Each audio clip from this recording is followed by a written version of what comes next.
Ano ba? Hindi ho ba talaga kayo nakakaintindi, Mang Dudoy? Lasing na ho kayo, kaya kailangan nilang umuwi. Yun ang nakikipag-usap pa nga ako sa'yo eh. Tsaka samahan na kita dito. Baka mamaya may lokong tumiskarte sa'yo.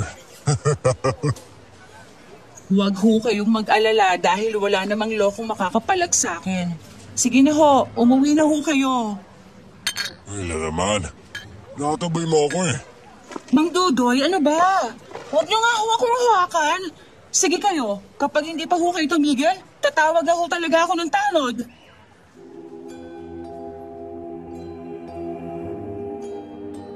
Napakunot ang noo ko nang mapadaan ako sa tindahan kung saan madalas tumambay si Manong Dudoy. Kapitbahay namin siya at kaibigan ng anak kong si Elmo, ang anak niyang si Chinchin. Kilalang babaero sa lugar namin ang lalaki.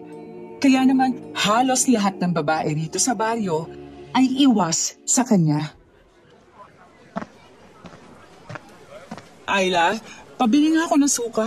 Siling haba na rin pala sa kaluya. Aurora! Ikaw pala. Siguro. Kinilaw yung gagawin mo, no? Masarap yan lalo na sa pulutan. Heto na po, Ate Rona, oh. 15 po lahat. Oh, heto ang bayad.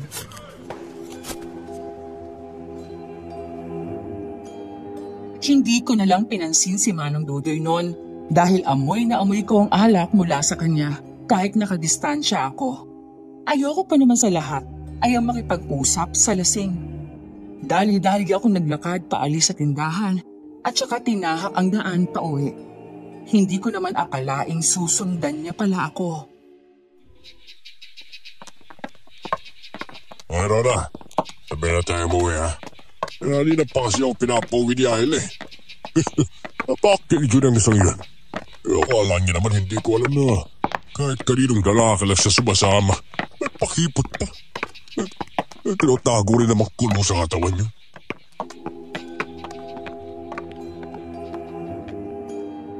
Napairap na lang ako dahil sa mga pinagsasabi niya, pero hindi ko pa rin siya pinansin. Mas lalo ko pang binilisan ang lakad ko para lang hindi niya ako maabutan. Pero hindi ko naman inaasahang tatakbo siya. Nang maabutan niya ako, ay kaagad niya naman akong hinaklit sa braso. Dahilan para mahulog ang plastik na dala ko na may lamang isda. Natapon yun, kaya naman napapiksi ako at hindi na iwasan na magalit sa kanya.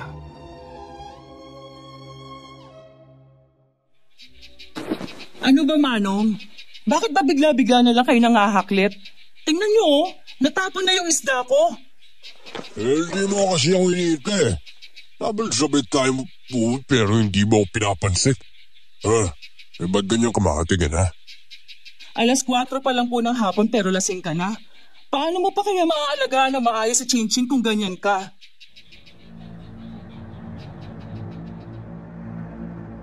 Saglit na natigilan si Manong Dudoy sa sinabi ko, ngunit ilang sandali pa ay nakita kong napalitan na ng galit ang ekspresyon niya. Hahaklitin niya pa sana ulit ang braso ko pero kaagad akong umiwas at nang susugurin niya sana ako ay bigla na lang may bumusina sa likuran niya. Isang sasakyan ang nakita namin paparating kaya pareho kaming napatabi sa daan.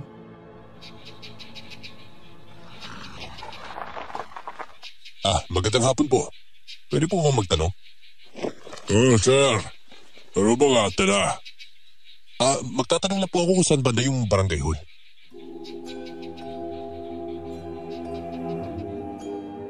Habang abala sa pakikipag-usap si Manong Dudoy sa lalaki, ay mabilis na akong umalis. Baka kasi kung ano pang gawin sa akin ang lalaking yon kapag naabutan niya ulit ako. Ang balita nga rito sa lugar namin ay iniwan siya ng asawa niya dahil bukod sa babaero't lasinggero ay nananakit pa. Kaya nang may nag-alok ng trabaho sa asawa niya na maging kasambahay sa Maynila, ay hindi na ito muling bumalik pa rito sa probinsya. Mabuti na nga lang at hindi niya sinasaktan ang anak niya.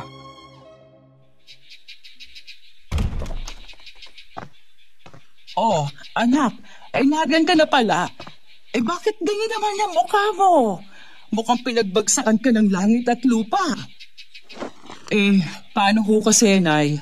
Natapon yung isdang binili ko kanina sa talipapa. Napakabuwisi talaga ng ugali ni Manong Dudoy.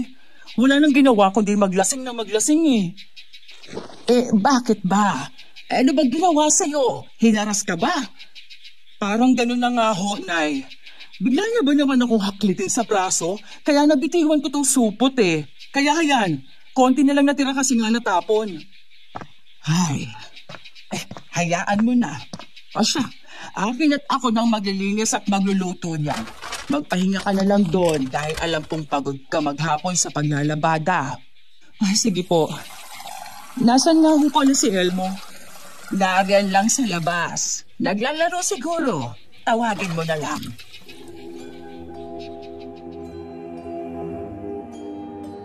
Uminom muna ako ng tubig noon bago lumabas para hanapin si Elmo. Hapon na kasi, kaya kailangan ko na siyang linisan ng katawan. Ngunit naikot ko na buong bakuran noon, pero wala akong Elmong nakita. Sumipa ang kaba sa dibdib ko kaya muli akong pumasok para sabihin kay nanay na nawawala ang bata. Ano ka mo? Nandyan lang siya kanina sa labas Bago ka umuwi, andyan lang siya naglalaro. Baka naman nakina-chin-chin. Kanina kasi para may kausap siya Ganun ho ba, Nay? Sige ho, hahanapin ko muna ang anak ko. Nagmamadali akong tinahak ang daan papunta kina Chin-Chin. Ayoko pa naman sanang pumunta ron dahil sigurado akong nakauwi na rin si Manong Dudoy. Pero wala naman akong choice dahil kailangan kong hanapin ang anak ko. At pagdating ko naman doon, ay saktong nakita kong pinagagalitan ni Manong Dudoy ang anak niya. Wisan ka talagang bata ka kahit kailan Bakit ba kasi iniwan ka pa rito ng nanay mong wala silbi? Sana, isinama ka na lang niya dahil pareho lang naman kayo. Walang kwenta. Bagay sa inyo, ikinukulong sa kwarto. Tara, halika rito. Lasing nga si Manong Dudoy noon at kapag ganun ng eksena sa bahay nila, ay hindi nagtatagal doon si Elmo. Kaya naman naisip kong wala siya roon. Lalagpasan ko na sana sila nang makita naman ako ni Manong Dudoy na nakatingin sa gawin nila. Kaya naman matalim niya akong tiningnan. Ano na naman tinitingin-tingin mo dyan Ano, chismosa ka rin Nagpanting ang tenga ko noon. Napayukom ang kamao ko dahil sa tabas ng dila ng lalaki. Pero pinigil ko ang sarili kong sumabat. Sinabi ko na lang sa sarili ko na lasing siya, kaya ganun na lang siya kung makapagsalita. Pero talagang sinusubok niya ang pasensya ko dahil sa halip na hayaan akong makaalis, ay muli niya akong sininghalan at dinuro.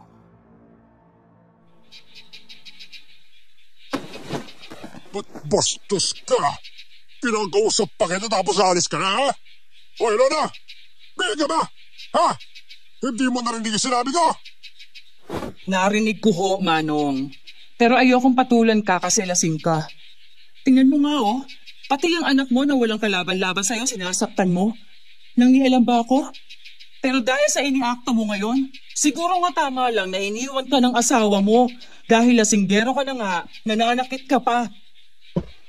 Walang iya ka talaga. Sino ka para magsalita sa akin ng ganyan, Ikaw pa talagang may gana magtanong sa akin yan.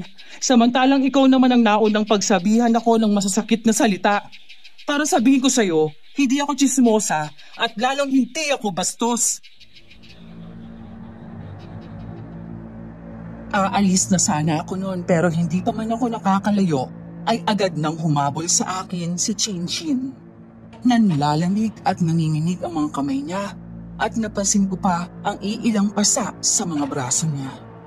Naawa ako sa bata lalo na nang sabihin niyang isama ko na lamang siya dahil natatakot siyang masaktan ulit ng tatay niya. Nagdalawang isip ako noon dahil baka ako pang lumabas ng masama. Ngunit nang magsimula ng lumakad papalapit sa amin si Manong Dudoy, ay saka siya napaiyak ng malakas. Sige, pero hanggang bukas ka lang na umaga sa amin, ha? Sigurado naman akong bukas, wala nang amat siyang tatay mo. Hoy, Nora! Ano pinagsasabi mo dyan sa anak ko, ha? Chinchin, anak! Halika dito! Huwag mong kakausapin ang babaeng yan! Pasensya na pero isasama ko na muna si Chinchin. Baka kasi madagdagan pa mga pasanya dahil sa kalasingan mo eh.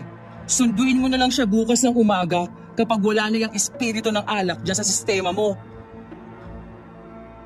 Nakita kong sumugod pa sa amin si Manong Dudoy noon pero dahil sa kalasingan ay sumabit ang kaliwang paa niya sa paa ng kahoy na upuan dahilan para madapa siya. Kinuha namin ang pagkakataong yon para makaalis kaagad sa bakuran nila. At habang naglalakad naman kami, saka ko tinanong si Chinchin kung nakita niya ba si Elmo. Pero sabi ng bata, hindi raw sila nagkalaro ni Elmo ng hapon na yon, kaya muli na namang bumangon ng kaba sa dibdib ko. Ngunit pagdating namin sa bahay, naroon na si Elmo na nagsasalita pa na mag-isa. Elmo, anak! Nahagyan ka lang pala. Kanina pa kita hinahanap pa. Po, nandito lang naman po ako na eh. Hindi naman po ako umalis dito. Ha?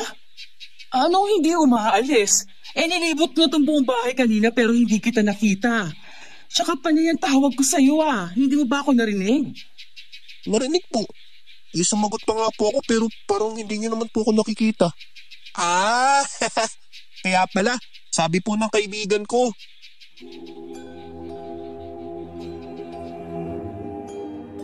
Nangunot ang noo ko dahil hindi na naituloy ni Elmo ang dapat na sasabihin niya nang agad niyang tinakpa ng sariling bibig.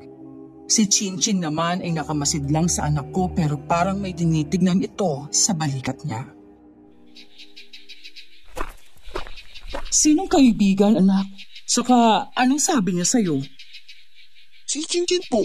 Yang sabi niya kasi magtagu-taguan kami eh. Di ba, Chinchin? Ay, siya sige na.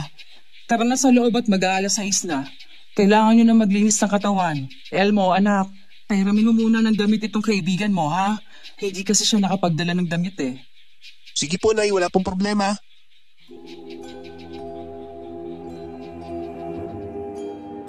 Kinabukasan, maaga akong gumising para maghanda ng agahan namin. Mag-aalas 6 pa lang, pumunta na ako ng tindahan para bumili ng itlog at gatas.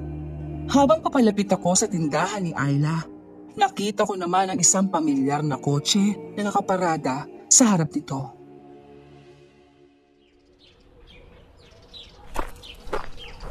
Oh, Ate Rona, magandang umaga po sa'yo. Ay, siya nga po pala. Si Sir Anton, naghahanap ng mga manggagawa para sa pagawaan ng damit doon sa bayan. Baka kako gusto mo magtrabaho sa kanya. Magandang araw ho, sir. Magandang umaga rin sa'yo. Rona, tama ba? Oho. Katulad nga ng sinabi ni Ayla, naghahanap ako ng mga magtatrabaho sa akin. 5 pa kasi yung kailangan ko eh. Baka pwede ka naman. At saka, parang familiar ka sa akin.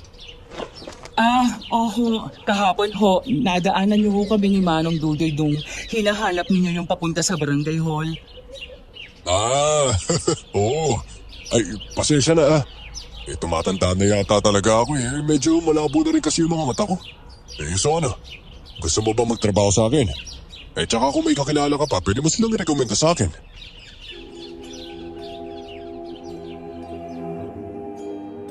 Dahil nga kailangan ko pang maghanda ng agahan, ay niyaya ko na lang si Sir Anton sa bahay upang pag-usapan ang tungkol sa iniaalok nitong trabaho. Pagdating namin sa bahay, ay naroon si Manong Dudoy para sunduin ang anak niyang si Chinchin. Kita ko ang pagkunot ng noo niya habang nakatingin sa amin ni Sir Anton.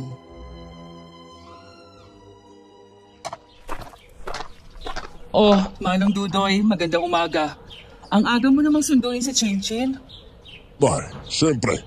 Anak ko siya, kaya dapat naman talaga sa bahay siya natutulog at hindi sa bahay ng iba. Bay, malaking abala pa siya sa inyo. Kaya sinusundo ko na. Nakapaghanda ka na ba ng agahan ninyo? Kung hindi pa, dito na lang din kayo kumain. Magluluto ako ng itlog para sa mga bata tapos yung paksiw, iinitin ko na lang. Magpiprito na rin pala ako ng tuyo. Hindi na. Sa bahay na lang kami. Kakain at saka nakakaya naman sa bisita mo. Kaya sino ba yan? Maliligaw mo. Ha? Sa itsura ko to, liligawan ako ng isang gwapo at mayamang lalaki. Naku, hindi ho siya nga ho pala si Sir Anton. Siya yung nakausap mo kahapon na nagtanong ng direksyon papuntang barangay. Hindi niyo na ba natatandaan? Oo. Siya nga pala yun no? Pasensya na sir ha. At magkaman ako pa kayong manliligaw ni Rona. May nakakaya naman. Ayos lang yun. At saka hindi naman malabo sinasabi mo tungkol kay Rona. Maganda naman talaga siya. Sigurado akong dadayuhin talaga siya ng mga lalaki para ligawan lang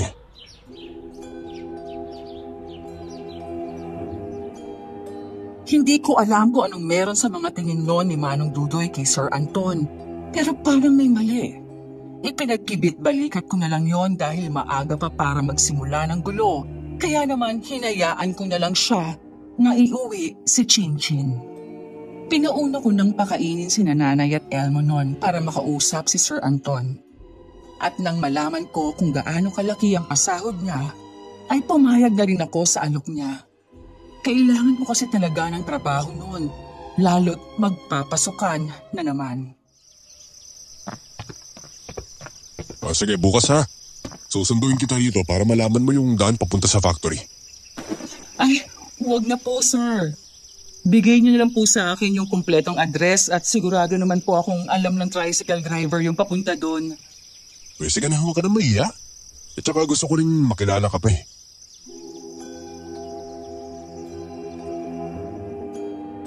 At dahil doon, kinabukasan, maaga akong sinundo ni Sir Anton at halos 15 minutos din bago kami makarating sa factory.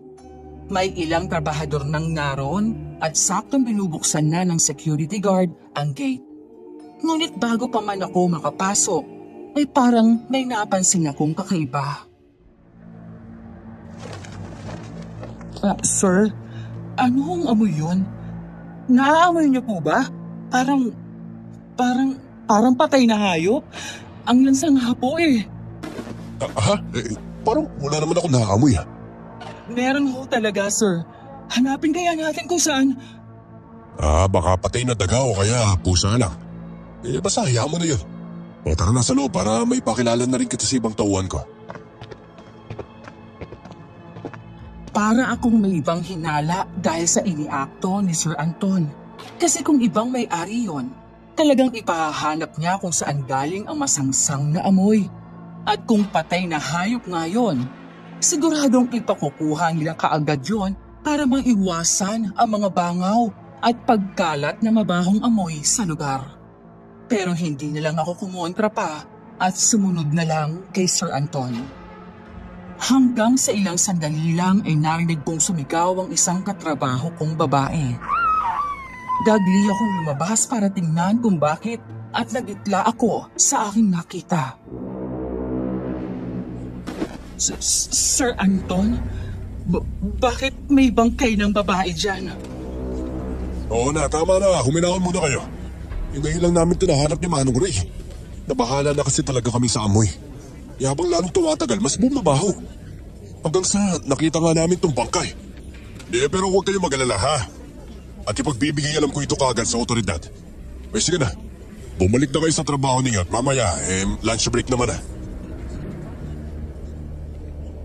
Hindi ko maiwasang panindigan ang balahibo noon dahil sa nakita kong kalagayan ng babae. Wala kasi itong saplot sa katawan at wakwak pa ang dibdib at yan. Mukhang inubos talaga ang laman loob at pati ang puso ay hindi pinalagpas.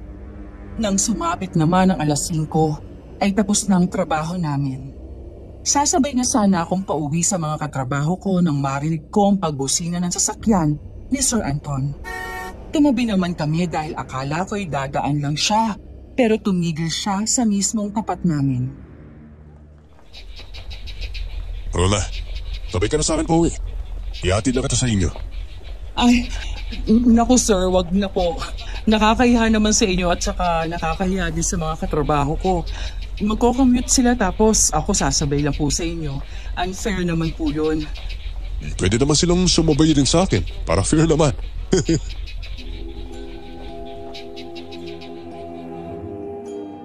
Ngunit dahil sa likas ng mga kalog at mapang-asar ay tumanggi sila at sinabing ako na lang raw ang sumabay kay Sir Anton. Halos ipagtulakan pa nga nila ako palapit sa sasakyan nito. Ang sabi pa nga nila, wala raw problema kung mauna na akong umalis dahil nga mas malayo pa ang uwian ko.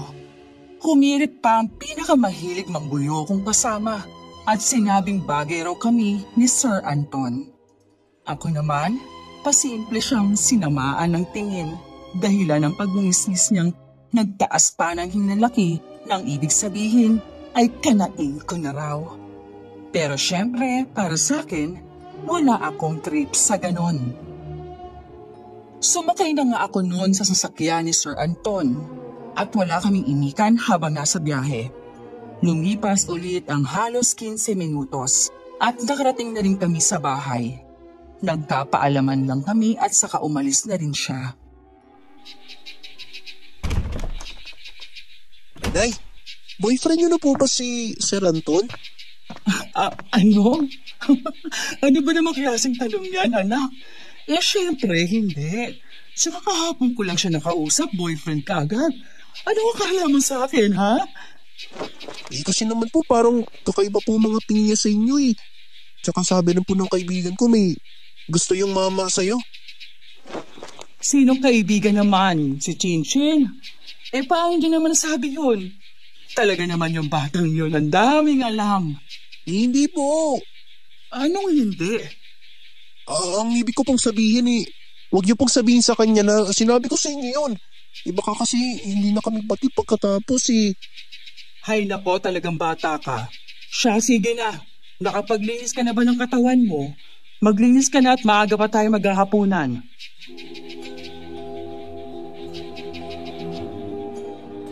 Matapos maglinis ng katawan ng anak ko, ay ako naman ang pupunta sa banyo para maligo. Si nanay na kasi ang naghanda ng hapunan namin, kaya nakapagpahinga ako kahit papaano. Ngunit kahuhubad ko pa lang ng polo shirt ko, ay saka ko naman nakita ang isang pares ng mapupulang mga mata mula sa awang ng pinto at bubong ng banyo. Halimaw! Diyos ko, Nay! Nay, may halimaw dito sa banyo! Mas lalo pa akong inilabutan noon nang makarinig naman ako ng matinis na tawa na para bang nanunuya. Mabuti na lang noon ay kaagad ding lumabas si nanay at sinabuyan ng asin ang bubong ng banyo. Walang hiya kang aswang ka! Anak ko pa talagang napili mo busohan, ha? Manyak kang tampalos-los ka! Nay! Nay! Halika po rito, bilis! Rona, anak. Halika na rito habang sinasabuyan ko ng pangontra yung aswang na yan. Sumisigaw akong tumakbo papunta sa pinto habang si nanay naman ay patuloy pa rin sa pagbato ng asin sa halimaw. Ang matinis na tawa kanina ng nilalang na yon ay napalitan ng mga angil at pagdaing at agad tumalilis papunta sa madilim na kakahuyan. Isara na natin itong pinto. Ay, Diyos ko! Buwisit at tambalos-los yun. Wala talagang kadala-dala. Tambalos-los po, Nay. Tsaka, ano pong sabi ninyo kanina? Isa yung aswang? Oo, anak. At ang mga tambalos-los, isang uri ng aswang na may pagkamanyakis. Madalas na biktima niya yung mga babae at alam mo ba, lumalaki ang ari noon kapag nakakakita ng dibdib ng babae. Diyos ko naman, Nay. Nakakakilabot naman po yung sinasabi ninyo eh. Sa walang hiya, may aswang po pala ng boboso muna bago mambiktima. Hindi lang naman mga katulad ng manyakis, anak. May iba pang aswang na ganoon pero nagkataong isang tambalos-los ang naligaw dito sa atin. Ibig po bang sabihin, ngayon lang nagkaroon ng aswang dito sa baryo? Hindi ako sigurado dahil wala naman akong anumang gamit para malaman kung isang aswang ang nakakasalamuha ko o hindi. Pero ngayon lang may nagparamdam na aswang sa atin. Eh siguro dayo yon.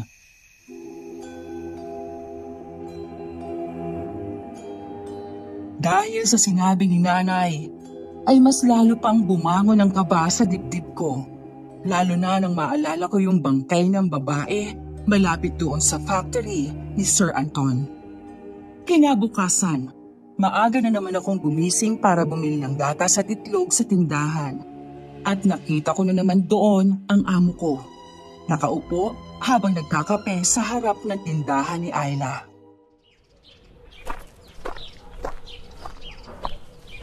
Good morning sa inyo. Ay, Ate Rona, magandang umaga sa'yo. Oo nga eh. Halata nga magandang umaga mo. Ang aga ninyo magkawanan ha. Ito po kasing si Sir Anton eh. Masyadong palabiro. Halata nga. Siya, pagbilhan mo na lang ako ng gatas sa kaitlog. Heto. 20 lahat, di ba? Opo, ate.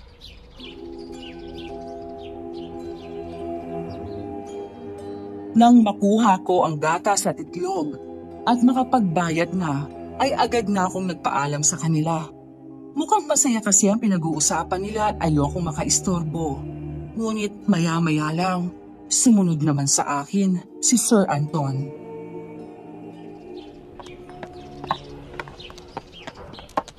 Rona. Oh, sir, sumunod ka po pala. May kailangan mo ba kayo? Hihintayin sana kita para sabay na tayong pumunta sa factory. Hindi na ho kailangan, sir. Alam ko na ho ang papunta ron. Salamat na lang ho. Ito naman? Sige na. Hintayin kita dito, ha? Sakto. Hindi pa nangangalahati yung kape ko.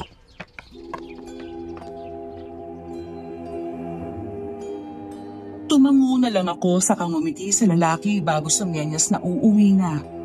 Alam kong medyo may kabastusan ang ipinakita ko, pero wala talaga ako sa mood na magsalita. Hindi ko alam kung bakit pero parang naiirita ako kapag naaalala kong tawanan nilang dalawa.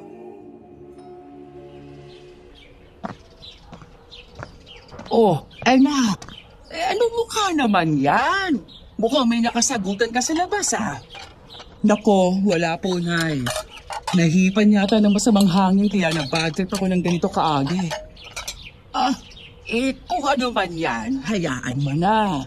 Dapat good vibes lang kapag ganitong umaga para naman maging maganda rin ang takbo ng buong araw mo. Kasi kapag sinimulan mo yan sa pagkunot ng noo mo, hanggang mamayang gabi, kukunot na lang yan ng kukunot. Sabi po ng kaibigan ko, nagsaselos daw po si nanay kaya ganyan ang itsura niya. Selosa ka po pala, Nay Oy, Elmo ikaw na bata ka? Ang bata-bata mo pa, ang dami mo nang alam tungkol sa mga ganyan. Tsaka, paano naman masasabi yun ni Chinchin sa'yo? Hindi ka pa naman nakakalabas ng bahay. Pumunta ba siya rito? Hindi po. Tsaka hindi naman po kasi siyang kaibigan tinutukoy ko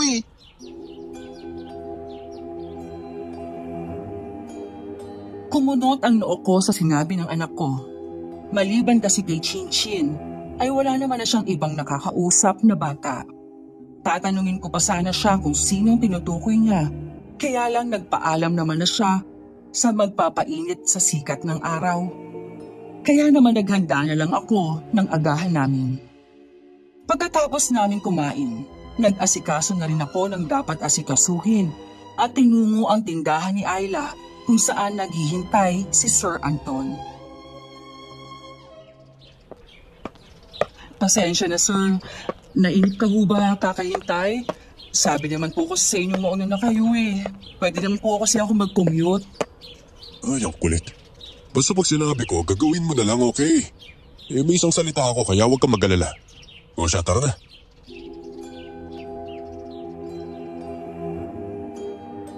Habang nasa biyahe kami, wala na naman kaming inikan. Kaya naman pumikit na lang ako at nagpanggap na tulog. Para naman hindi awkward. Naramdaman kong mas bumagal ang takbo namin, pero hindi pa rin ako nagmulat. Munti ka na nga akong makatulog ng tuluyan noon nang itigil niya na ang sasakyan. Rona, nandito na tayo. Nandito na pala tayo. Pasensya na po, sir. Nantok ka ba? Teka, gusto mo magpahinga muna rito? Kahit mamaya ka na lang 10:00 pumasok. Ay, hindi ho sir. Okay lang ho ako. Sige ho, bababa na po ako ha.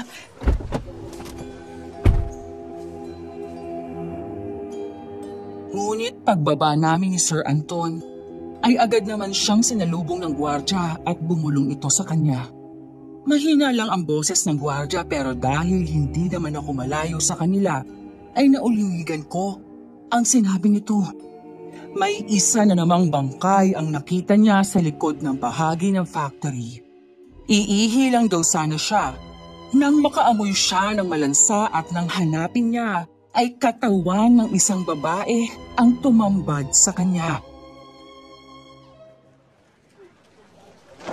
Sir, mukhang delikado na ho ang lugar na to. Paano kung... Huwag kang mag-alala. 5:00 naman ang uwian natin, kaya hindi pa delikado. Huwag kayong mag-alala. I-report ko ito kaagad sa mga otoridad para makapag-ronda sila rito tuwing gabi. Tsaka, ihatid sundo na rin kita para masiguradong ligtas ka palagi. Nakakatakot na po rito, sir. Mukhang mga babae lang ho kasi ang binibiktima ng kung sino man yun eh. At saka, hindi magagawa yun ng isang ordinaryong tao kung nasa tama siyang pag-iisip. Ay, alam mo naman ang panahon ngayon. Marami nang gumagamit ng pinagbabawal na gamot. Kaya yan ang resulta ng mga pag-addict nila. Nawawalan sila ng kontrol sa sarili nilang utak. Pero iba ang nasa isip ko ng mga oras na yon. Noon lang kasi may nangyaring ganon sa amin at nagsimula lang yon nung dumating si Sir Anton. Malakas ang kutob kong hindi mga adik ang pumapatay sa mga kababaihan sa amin, kundi isang aswang na tambaloslos. Mabilis na lumipas ang mga oras at nag-out na naman sa trabaho. Inalok na naman ako ni Sir Anton na ihahatid.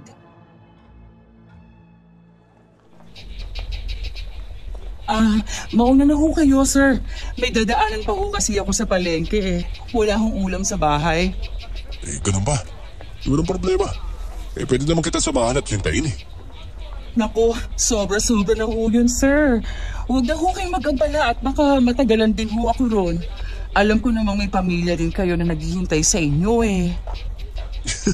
Alam mo, nakakatuwa ka talaga. Wala pa ako sariling pamilya, Rona. Binata pa ako, no? Ano ka ba? Kung gano'n naman ho, mauna na ho kayo umuwi para makapagpahinga na ho kayo. Kaya ko na ho sarili ko. Salamat na lang ho sa alok, sir.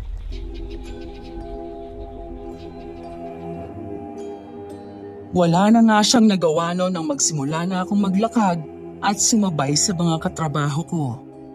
Bumili lang ako no ng ulam sa palengke kahit na may paksiw na bangus pa naman sa bahay. Sumakay ako ng tricycle at sa backride ako nakapwesto. Kaya naman nakita kong may nakasunod na sasakyan sa amin. Pagtingin ko sa side mirror ng tricycle, mapansin kong sasakyan niyon ni Sir Anton. Dito na ho ako, Manong. Heto hong bayad o. Salamat ho.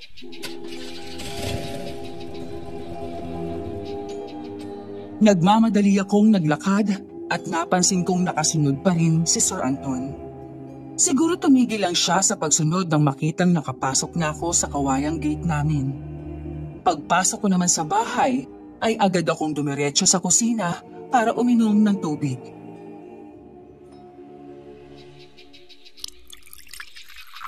Ba't parang namumutla ka, Rona? Ano bang nangyayari sa'yo, ha? Masama bang pakiramdam mo? Hindi po. Huwag niyo lang po akong pansinin, Nay. Pagod lang siguro talaga ako. Sigurado ka ba? Hawak ka ako sa duot leeg ba? Sige po. Diba? Sabi sa inyo, ayos lang po ako eh. Sige na po, magbibihis na po muna ako. Siya, sige. At nang makapagpahinga ka na rin.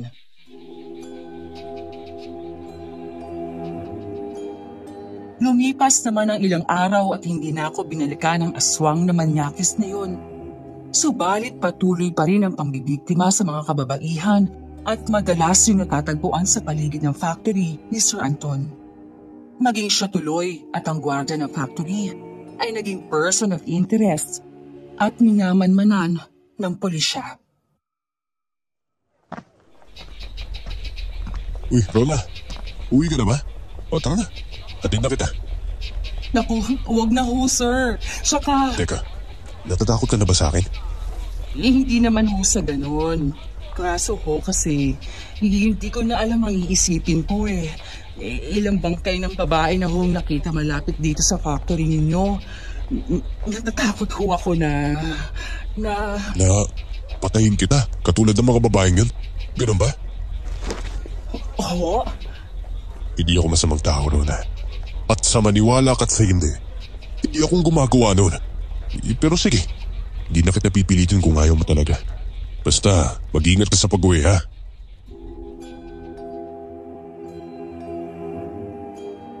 Pero kahit na nga hindi na ako hinahatid sunduno ni Sir Anton, ay nakikita ko pa rin siyang nakasunod sa akin. Hindi ko nalang pinapansin yon pero hindi mawala-wala sa sistema ko ang takot. Wala pa akong pruweba, pero nakababahala na talaga yung mga simpleng pagsunod sa akin ni Sir Anton. Halos gabi-gabi na nga rin akong hindi makatulog kaagad dahil sa takot na baka muli na namang suulpot ang tambaloslos.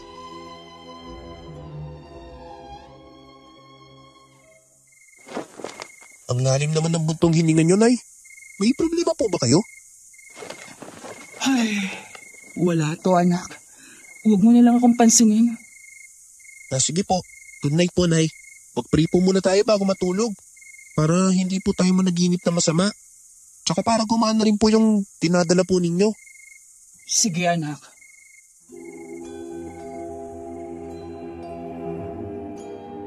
Pagkatapos namin magdasal ay gumaan nga ang pakiramdam ko. Kaya naman mga ilang sandali lang ay dinalaw na kaagad ako ng antok. Ngunit habang mahimbing akong natutulog, hindi ko namamalayang unti-unti na palang nabubuksan ang bintana ng kwarto namin. Hanggang sa maramdaman ko na lang ang dahang-dahang pagkakaalis ng kumot sa katawan ko.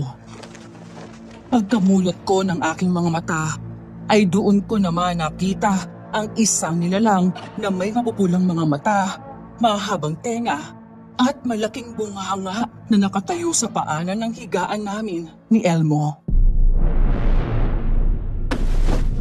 Walang hiya! Nandito ka na naman! Umalis ka dito, halimaw ka! Alis! Ngunit tumawa lang ito ng matinis at nakakatakot ang itsura ng yon. Natabunan na kasi ng malaki niyang bunganga ang mga mata at ilong niya, kaya puro bagang na lang ang nakikita ko. Masangsang ang amoy nun na umaabot pa sa pwesto ko kahit pa medyo may kalayuan ng kaunti ang distansya niya sa amin. Nay! Hala, Nay! Nay! Yung aswang! Lola! Lola Riri!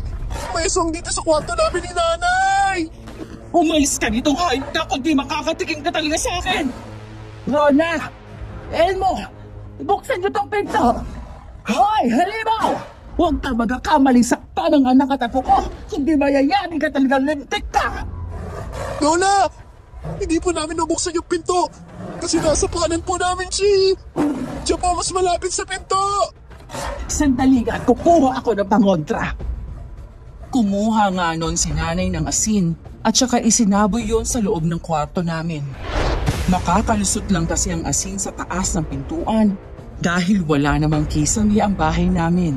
Yun nga lang ay pati kami nasa buyan din. Anak, yuko!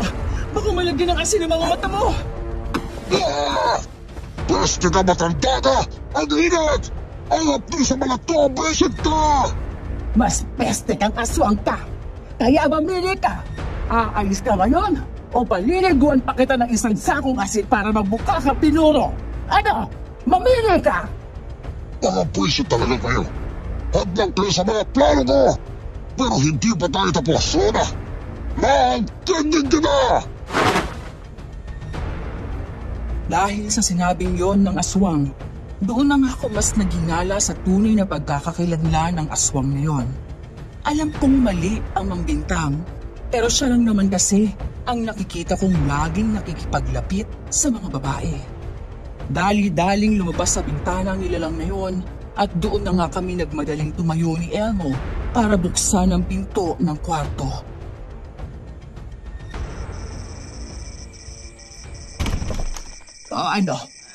Umalis na siya. Opo, Nay. Mabuti na lang talaga. Natakot siya sa isang sakong asin. Nay, wala naman po tayong isang sakong asin eh. Sako po meron pero asin, parang kalahating garapan lang po yun. Shh! Ikaw talaga bata ka ang ingay mo. Mamaya marinig ka naman yung aswang na yun, balikan pa tayo rito. Sorry na po.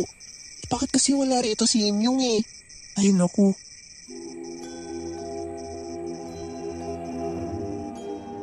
Kunot noong napatingin ako noon sa anak ko dahil sa sinabi niya. May binigkas kasi siyang pangalan pero noon ko lang yun narinig. Pero dahil gabi na, hindi ko na lang siya inusisa pa. Muli naming inilak ang bintanang nilabasan ng aswang. Sa kwarto muna kami ni Nanay natulog at nagbaon din kami ng mga pangontra sakaling balikan kami ng nilalang na yon. Kinabukasan naman, maaga akong gumising pero wala na akong planong pumasok sa trabaho.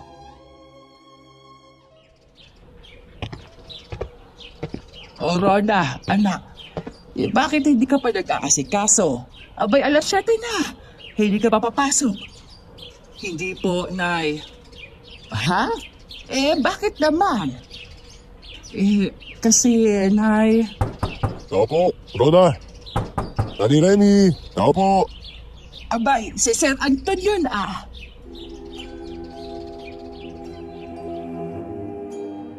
Napamulagat na lang ako noon dahil sa pagdating ni Sir Anton. Plano ko kasi lumiban sa trabaho ng araw na yon dahil hindi talaga maganda ang kutob ko sa mga nangyayaring patayan sa baryo. Nagmamadali namang pinapasok ni Nanay si Sir Anton tsaka pinaupo sa sala set namin na gawa sa kawayan. Naku naman, Sir Anton. Pasensya na at hindi pa naluluto ang sinaing namin. Gusto niyo ho ba ng kape?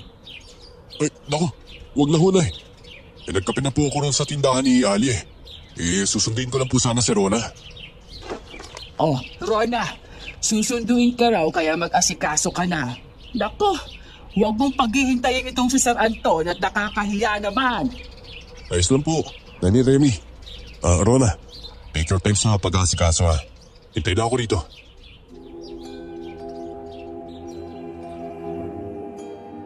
Wala na akong nagawa nun kundi ang mag-asikaso sa pagpasok.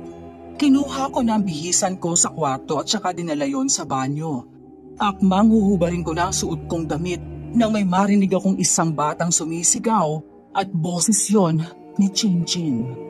Agad akong lumabas ng banyo at saka tinungo ang harap ng bahay. Elmo, anak, anong nangyari? Si Chin Chin ba yung subigaw? Opo, Nay.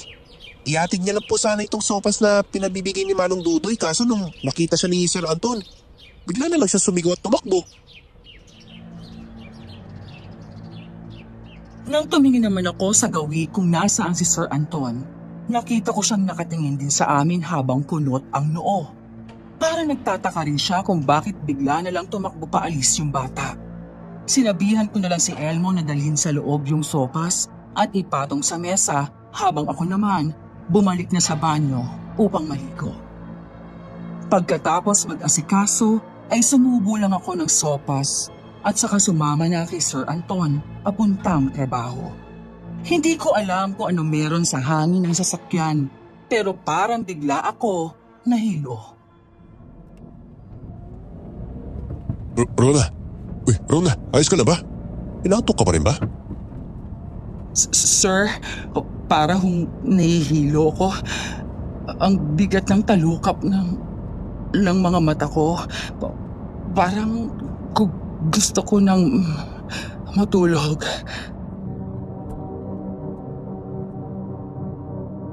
Biglang nanlabo ang paningin ko at para na akong masusuka noon sa hilo. Hanggang sa tuluyan na nga akong lamunin ng dilim. Paggising ko ay agad kong nabungaran ng kulay abong kisame.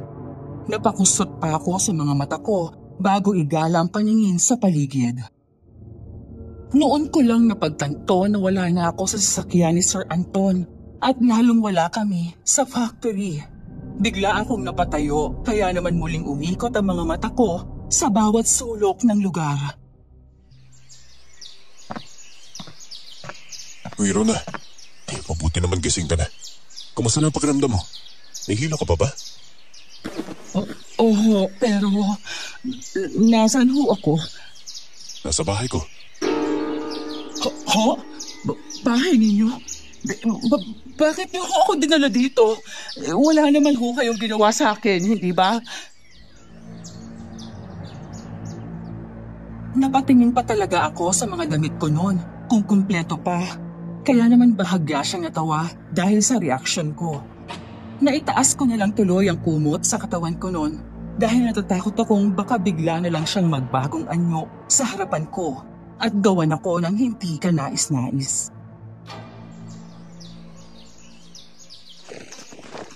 Bakit niyo nga ho ako dinala dito? Pwede naman ho iuwi na lang ako o kaya naman sa factory na lang. Kapag inuwi kita sa bahay ninyo, baka sabihin ng nanay at anak mo na may ginagawa ako sa'yo. At kapag naman sa factory, baka maghinala din ang mga katrabaho mo. Alam mo naman yung mga nakikitang bangkay ng mga babae, hindi ba? E di sa sasakyan na lang ho sana. Sana hinintayin niyo lang akong magising. Nahihilo ka na nga eh. Tapos hindi pa kita alisin doon. Ba syempre dapat nasa komportableng lugar ka. Wala naman ho kayong gagawing masama sa akin, hindi ba?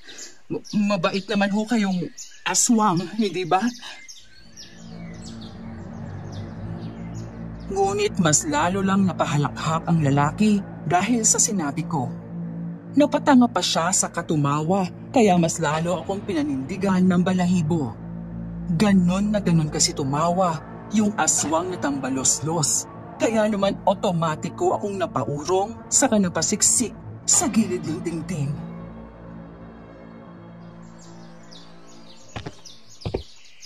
Pwede ba, Rona? Hindi ako aswang. At saka bakit mo naman naisip yun? Kasi... Ay, naku. O ito nga pala ang pagkain mo. Kumain ka na muna. Dahil baka dahil lang yan sa gutom mo. Sumubo ko lang kasi kanina eh. At hindi ka kumain ng maayos. Kaya siguro nahilo ka. O baka naman buntis ka. Ho? Hindi ho. Malabo ho yung mangyari. Wala na ho akong asawa o kahit nobyo kaya imposible ho yun.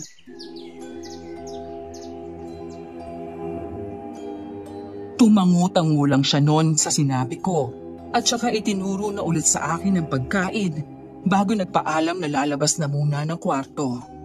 Pero hindi ko talaga kinain ang pagkain yon dahil baka may kung anong bagay siyang inilagay doon.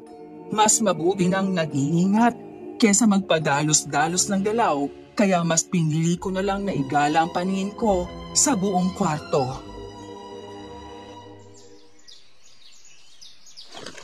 Kwarto niya kaya to? Ang yaman niya pero ang simple lang ng kwarto niya. Siya ba itong nasa picture? Parang hindi naman. Parang panahon pa to ni Mang Kepoy. Baka tatay niya.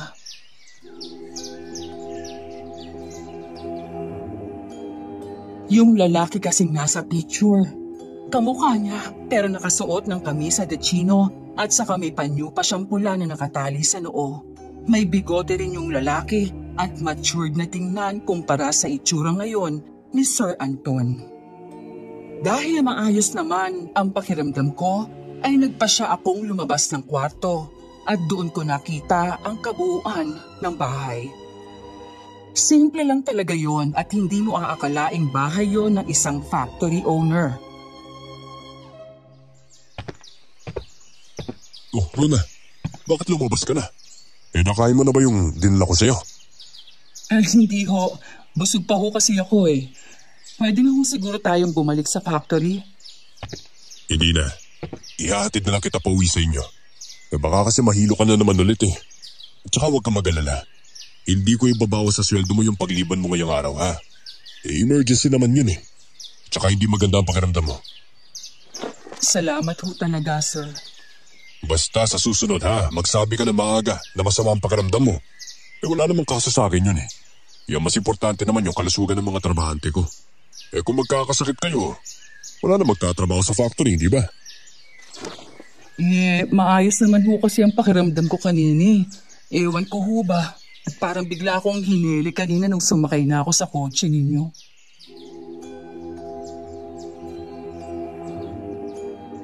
Hindi na lang siya umimik noon, bagkos ay gumuntong hininga na lang. Inihatid na lang ako noon sa bahay namin para daw mas makapagpahinga ako. Hindi naman na siya nagtagal noon at agad nang umalis. Rhoda? Abay, alas 11 pa lang ah. Ang aga naman yata na uwi mo. May nangyari po kasi, Nay. Ano ka mo? May nangyari? May nangyari sa inyo ni Sir Anton? Oh? Nay naman, wala po ano. Ano ka ba naman, Nay? Ang ibig ko po kasing sabihin, biglang sumama po yung pakiramdam ko kanina habang bumabiyahe kami ni Sir Anton papunta sa factory. Nahilo ako tapos nawala ng malay kaya heto, pinauwi na lang po niya ako para makapagpahinga. Ay, ganun ba? Asensya na ha? Talaga namang napakabait ng amo mong yun, ano? Mabait naman talaga, Nay, pero para po kasing may iba eh. Ano namang iba yan, anak? Pansin niyo po ba? Simula nang magawi si Sir Anton dito sa atin, saka lang nagpakita yung dambalos-los. Saka, Nay, sa factory. Unang araw ko pa lang doon, may nakita na agad na bangkay malapit doon. At ang malala pa, Nay, parang pinagsamantalahan yung babae. Natatakot akong baka isang araw, ako naman ang nasa posisyon ng babaeng yun. Hindi sumagot si nanay at para bang tinitimbang ang sasabihin. Pero napailing na lang siya sa kabanguntong hininga bago kumuha ng tubig saka uminom. Sa palagay ko, may hinala na din siya tungkol sa katauhan ng aswang. Kinagabihan, maaga akong nakatulog dahil siguro medyo nakakaramdam pa ako ng hilo. Nanaginip pa nga akong may kausap si Elmo na isang duwende, kaya naman agad akong napadilat. Kailangan kong iligtas si Nanay Emyong, pero tutulungan mo naman ako, hindi ba? Napakunot ang noo ko sa sinabi ng anak ko. Para kasi siyang may kausap pero nakahiga siya sa tabi ko at nakatalikod sa akin. Kaya naman bumangon ako at sinilip siya kung gising ba o tulog. Pero nakita ko naman siyang nakapikit. Ano ba naman tong batang to? Nasobrahan ka yata sa laro, ano? Kaya nagsasalita ka habang tulog.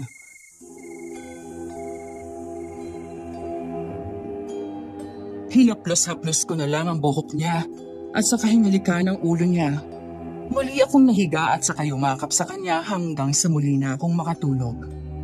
Ngunit bandang hating gabi ay isang sigaw ang muli na namang gumising sa akin at galing yon sa anak ko. Umalis ka rito, aswag ka! Alam kong gusto mong kunin si Nanay, pero hindi ka magtatagumpay! Ang tapang mo talaga bata ka, no? Kala mo ba?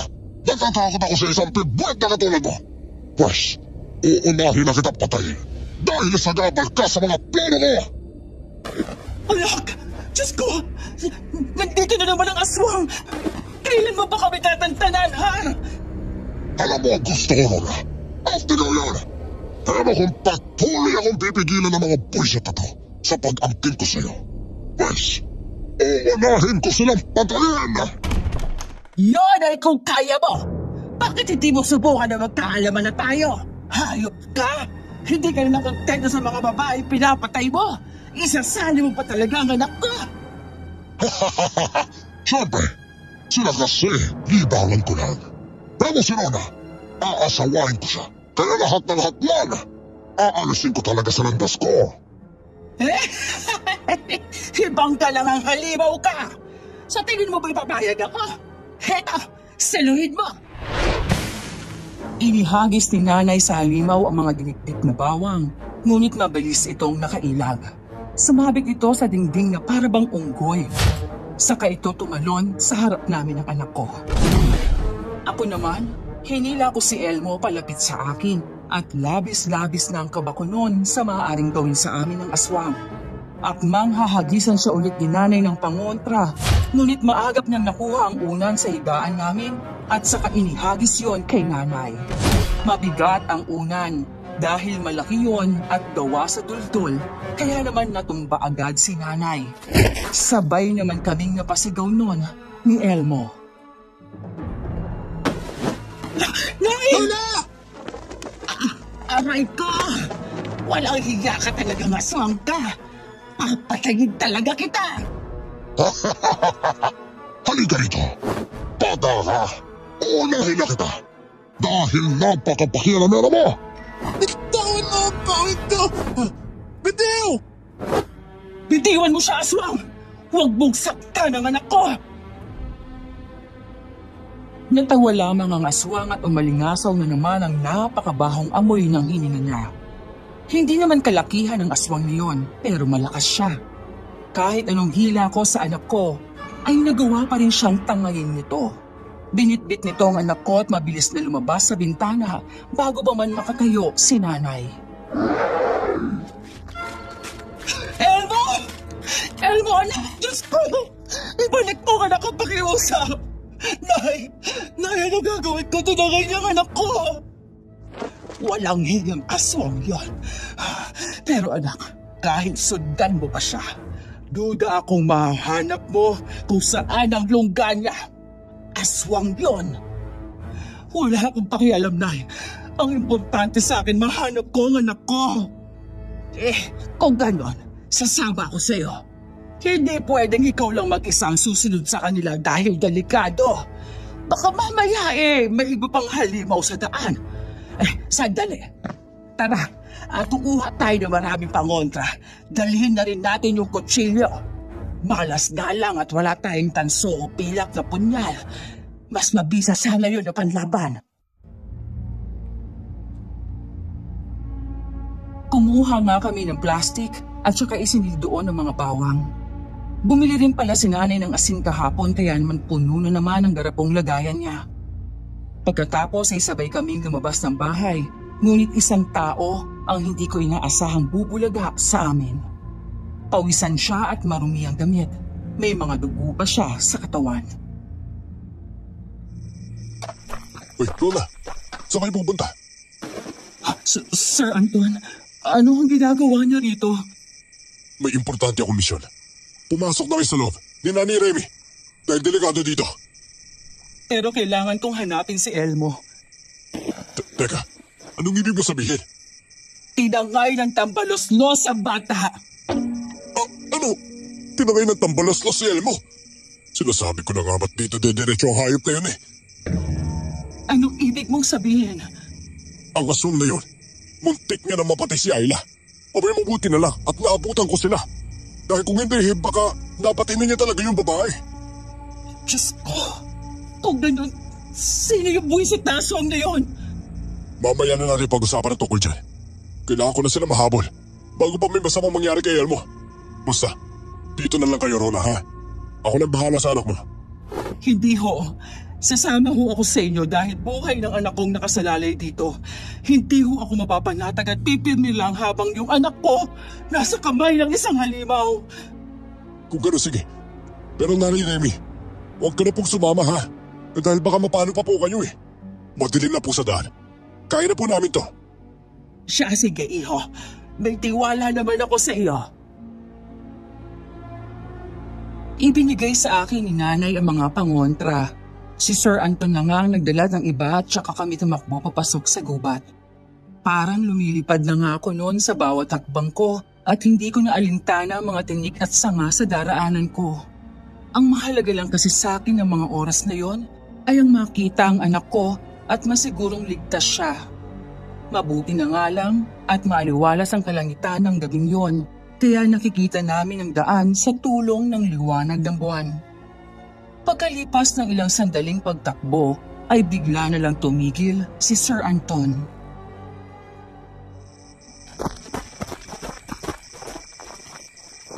Oh, bakit kayo tumigil, sir?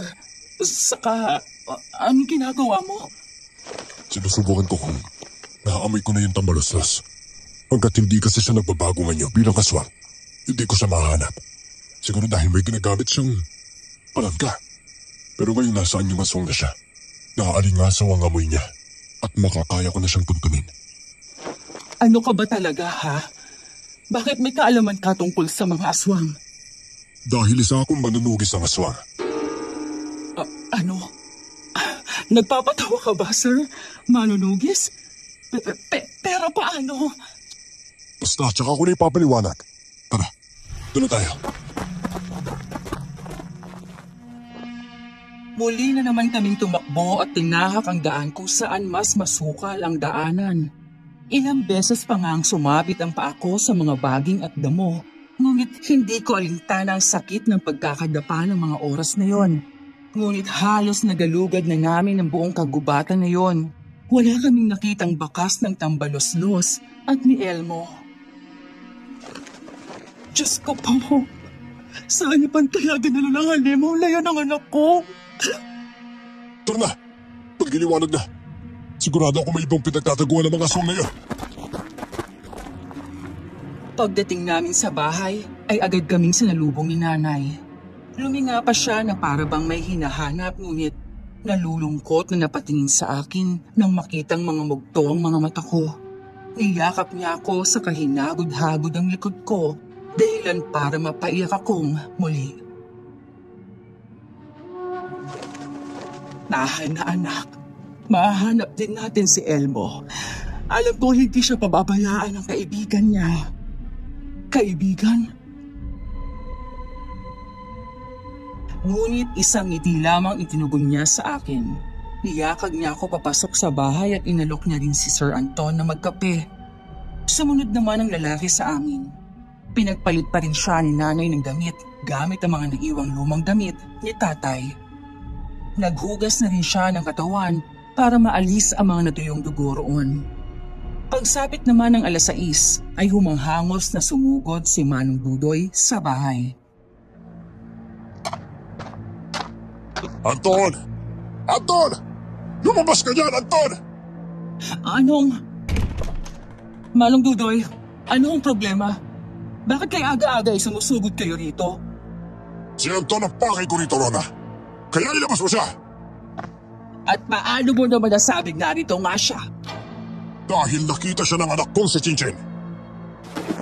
Bakit mo ko hinahanap? Manong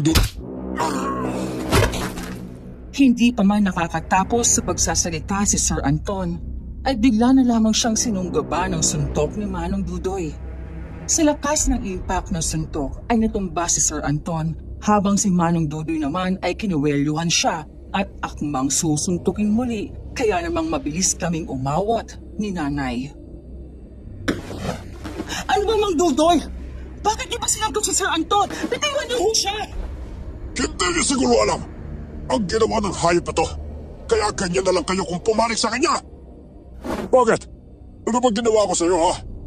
Hindi sa akin, kundi kay Ayla! Teka, anong ibig mong sabihin? Pinatay ng walang hiyag ito si Ayla!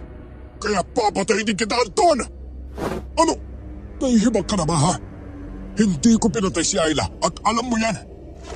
Anong ibig mong sabihin, Manong Dudoy? Tsaka paano mo naman nasabing siya nga ang pumatay kay Ayla? Oo nga naman, Dudoy. Abay, buong gabi magkasama sina Rona at Anton sa kahanap kay Elmo. Wala ka ba napansin sa itsura ni Anton kagabi, ha? Rona! Meron. Maraming mancha ng dugo sa damit at mga kamay niya. At talagang hahanap ka ng paraan, ha?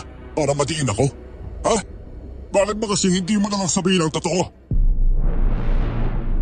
Nanlilisik ang mga mata ni Manong Dudoy habang nakatingin kay Sir Anton, tsaka pumiksi sa pagkakahawak namin ni nanay sa kanya. Dahil lalaki siya at malakas, ay agad na tumilapon si nanay habang ako naman ay napabitiw lang sa kanya. Sa kanya muling pinagsusuntok si Sir Anton, pero sinalag nito mga yon gamit ang sariling braso. Wala ako sasabihin dahil wala naman akong ginagawa. Huwag kang magmalinis, Anton. Dahil kitang-kita naman ang ebidensya na ikaw ang pumatay kay Ayla. Ano ba Manong Dudoy? Sabi ng itirgil niyo na yan! Nasasaktan na si Sir Anton! Talagang masasaktan siya. Papatayin ko tong lalaking to! Para ano, sige.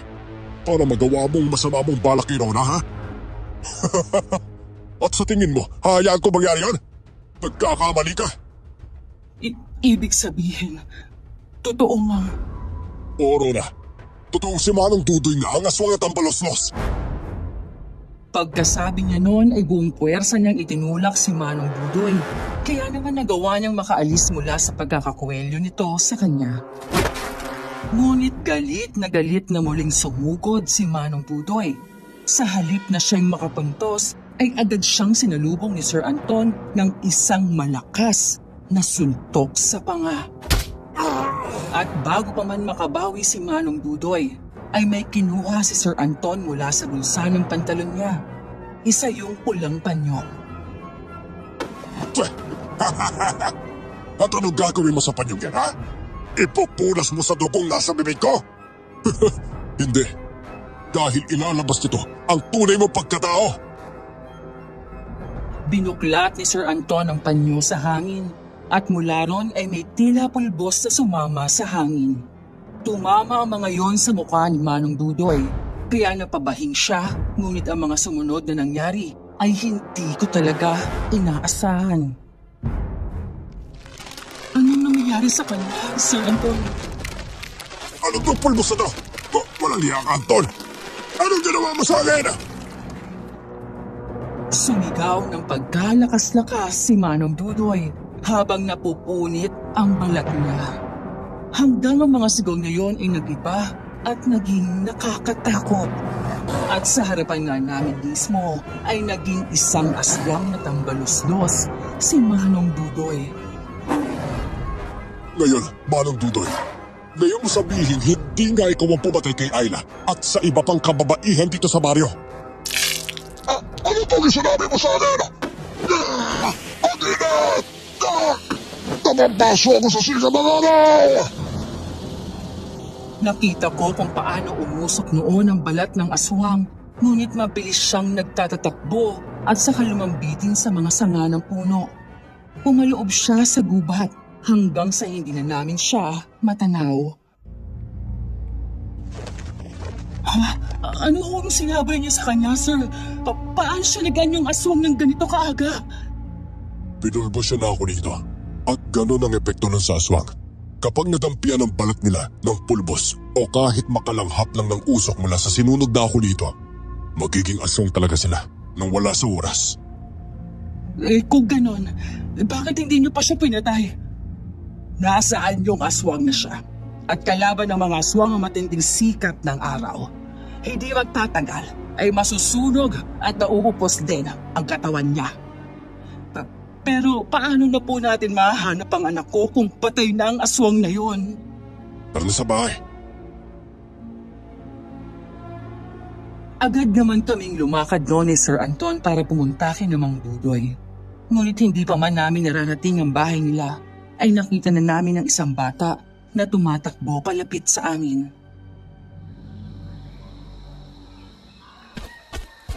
Nay! Nay! Elmo, anak! Diyos ko, anak ko! Ligtas ka! Opo, Nay. At alam ko rin po kung sino yung aswang na yon. Oo, anak. Alam na rin namin. Mabuti na lang talaga at walang nangyaring masama sa iyo. Teka, si Chinchin, nasan siya? Nasa bahay po nila.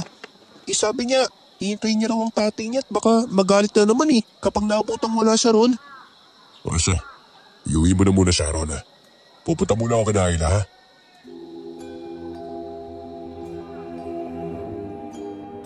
Tipid lamang akong umiti sa kanya noon at saka tinanaw ang papalayong bulto niya.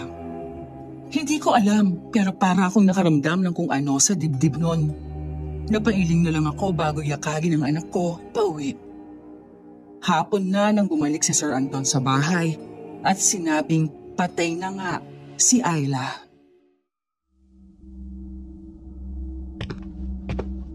Nako, kawawa ang batang yon. Abay, walang hiyang duda yan. Napakabanyakis talaga kahit kailan. Ay nako, buti nga sa kanya't namatay siya nang wala sa oras. Hindi pa ho natin masisigurado yun, Nanay Remy. Marami siyang pwedeng pagtaguan sa gubat na hindi naabot ang sikat ng araw eh. Hindi ko naman siya magagawang patayin kanina. Dahil wala naman akong kahit anong panglaban. Baka mailagay ko pa sa alanganin ng mga buhay ninyo kapag ginawa ko pang harangin siya sa pagtakas niya. Tama naman. Ang magagawa na lang natin ngayon ay mag-ingat sakaling nagawa niya ngang makaligtas. Inay, paano po si Chinchin? Hindi po ba natin siya kukunin? Baka po kasi mamaya. Siya pong pagbuntungan ni Mang Dudoy. Hindi niya magagawa yon sa sarili niyang anak, Elmo. Dahil kung kaya niya, sana matagal niya nang ginawa. Nagkakamali ka, Rona. Hindi lang magalaw ni Dudoy ang anak niya dahil wala pa ito sa tamang edad. Mga babaeng matured na ang pangangatawan ang binibiktima ng mga tambaloslos. Ngunit sa kabila ng mga sinabi ni Sir Anton at nagpa siya pa rin kaming kunin si Chinchin sa kanila. Mas mabuti nang mailigtas siya ng maaga sa kung anumang maaaring magawa sa kanya ng tatay niyang aswang. Hindi naman kami nahirapan na kumbinsihin ang bata na sumama sa amin. Sinabi lang namin na hindi makakauwi ang tatay niya at may pinuntahang importante. Walang paghihinala sa mga mata ng bata, ngunit takot pa rin ito kay Sir Anton.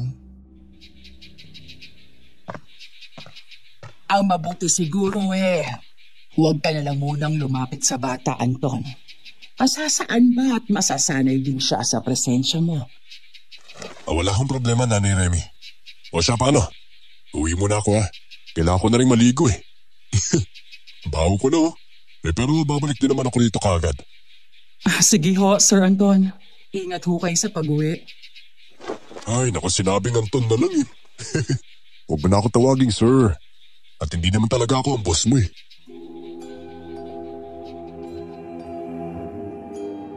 Nasabi na kasi ni Sir Anton noon sa amin na hindi nga talaga siya ang may-ari ng factory, kundi ang pinsan niya.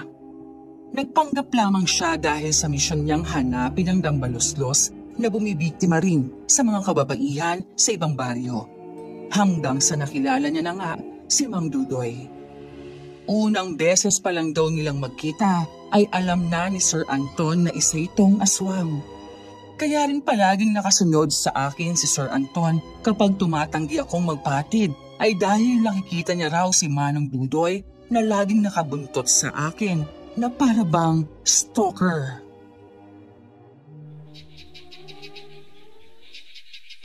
Grabe naman pala yung si Mang Dudoy, Nay. Obsessed po siya sa inyo eh. At saan mo naman napulot yung salitang yan, ha? Ikaw talagang bata ka? Ang dami mong alam. Siyempre po. Pero ano mo ba, Nay? Buti na lang, iniligtas ako ng kaibigan ko. Nung dinala kasi ako ni Mang Dudoy sa kanila at saka itinago. Tinago rin ako ni Emyong. Ang saya pala paglaruan ng asong, Nay. Iakala ko, pangit na siya kapag tumatawa eh. Mas pangit pa pala siya kapag nagalit. Mama, marinig kami, Chinchin. Inay, hindi niya naman po alam na aswang yung tatay niya. Tulog po siya nung dinala ko ng tatay niya sa kanila. At saka doon po ako itinago sa may maliit na kwarto sa likod ng bahay nila. Parang tabakan po yan ng mga sirang gamit. Sino naman yung Emyong? Kaibigan ko po. Isa po siyang duwende. At siya rin po yung nagsabing may mangyayaring masama sa inyo. Duwende? Anak, paano ka naman nagkaroon ng kaibigang duwende? Nung sinamahan ko po si Lola ng mga ahas sa kakahuyan, punti ka na po kasi akong matuklaw ng ahas noon eh. Pero naligtas niya ako. Kaya naging magkaibigan na kami.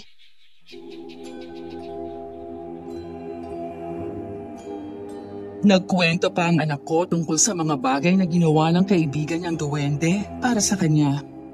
At ang sabi pa niya, hindi raw masamang uri ng duwende si Emyong dahil isa siyang berdeng duwende. Sila yung mga duwendeng mahilig sa mga bata. Mahilig kasi silang makipaglaro at makipagkaibigan sa sinumang batang matipuhan nila. May kakayahan din silang makaramdam ng panganib, kaya sila nagbibigay ng babala sa pamamagitan ng isang bata. Ilang araw din kaming walang balita noon tungkol kay Manong Dudoy. Pero kahit ganon, ay sa amin pa rin tumutuloy si Sir Anton para makasigurong ligtas kami palagi. O na, sabay-sabay na tayong pumunta sa lamay ha. Baka kasi naghahanap lang pala ng tamang tiyempo ang aswang na yun para umatake sa atin. Mas mabuti na mag-iingat tayo. Tama. O siya, sige. Chin-chin, Elmo. Magbihis na kayo at pupunta tayo kay na Ayla. Iho. Salamat pala sa pagtulong sa amin, ha?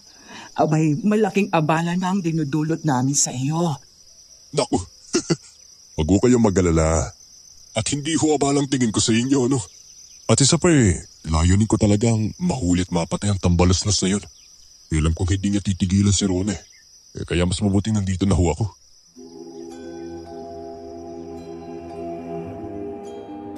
Hindi ko maiwasang mapangiti habang nakikinig sa usapan ni Nanay at Sir Anton. Alam kong matanda na ako para sa ganoong pakiramdam pero opo, kinilig po ako sa isiping handa akong protektahan ni Anton. 6:00 pa lang ng gabi ay naroon na kami sa burol ni Ayla. Tumutulong din kasi kami sa nanay niya sa pag-aasikaso ng iba pang mga nakikilamay dahil wala namang ibang kamag-anak ang mag-ina sa baryo namin. Kahit paano kasi, naging kaibigan ko rin ang babae at aaminin kong nalulungkot ako sa sinabit niya. Habang palalim ng palalim ang gabi, ay unti-unti nang nagsisiuwian ang mga tao. Si Chinchin at Elmo naman ay natutulog na sa kwarto ni Ayla, habang kami naman ni Nanay at Anton ay nagbabantay pa rin sa burol. Napakatahimik ng gabing yon dahil wala ng mga nagsusugal hanggang sa pagsapit ng 1:00 ng madaling araw ay may bigla na lamang kumalabog sa itaas. Inaantok na ako noon pero agad na nagising ang diwa ko nang marinig kong sumigaw si Chinchin. Sabay-sabay kaming pumanhik ni na Anton at nakita naming bukas na ang bintana ng kwarto. Umiiyak na sumalubong si Chinchin sa amin at sinabi nitong kinuha raw ng isang halimaw si Elmo. Ano? Diyos ko! Nandito na nga siya! Anton! Anton, kailangan natin iligtas si Elmo! Diyos ko! Anak ko! Bumitaw ka lang, Rona. Hanapin natin si Elmo. Pangako, hanapin natin siya. Tahan ka na. Pumanawag kami sa bahay at saka dumiretso sa kusina. Pinaupo ako ni Anton at saka binigyan ng tubig habang si Nanay naman hinahagod lang ang likod ko. Alam kong hindi pababayaan ni Emyong ang anak ko, pero ayokong mapanatag. Kahit pa sabihing may kaibigang duwende ang anak ko, ay hindi ko pa rin masisigurong maililigtas nga siya nito laban sa tusong aswang na yon. Sigurado ka bang sasama ka pa kay Anton, anak? Baka makasagabay ka lang sa kanya. Kasi sa halip na si Elmo lang ang ililigtas niya, ay iisipin niya pa ang kapakanan mo. Sasama po ako, Nay. Hindi po ako papayag na maghintay lang habang yung anak ko hawak ng aswang na yon. Ako ang papatay sa kanya, Nay. Walang hiya siya. Pati walang kalaban-laban na bata. Kakantin niya. Ipanatag mo ang lobo, Rona. Hindi makakatulong sa iyo ang matinding galit dahil maapektuhan niya ng desisyon na gagawin mo. Basta, kaya kitang sumama sa akin, ha? Pero ipangako mo sa akin na susundin mo ang mga sasabihin ko sa iyo. At hindi ka magpapadalos-dalos, ha? Naintindihan mo ba? Tumangulang ako noon bago nagpakawala ng isang malalim na buntong hininga. Nang maihanda na namin ang mga pangontra at sandatang gagamitin namin, ay umalis na rin kami para hanapin si Elmo at Manong Dudoy. Walang hiya. Siguradong namiktima muna yung aswang na yun bago niya kunin si Elmo. May mga bahid pa ng dugo rito. Itinutok ni Anton ang dala niyang pin light sa mga dahong na daraanan namin. Ibig sabihin, Doon ding dumaan ang aswang. Binaybay namin ang madilim at masukal na daan na yung ngunit nang makarating kami sa loob ay wala na kaming nakitang mga bahid ng dugo. Sa halip, isang damit na duguan ang aming nakita.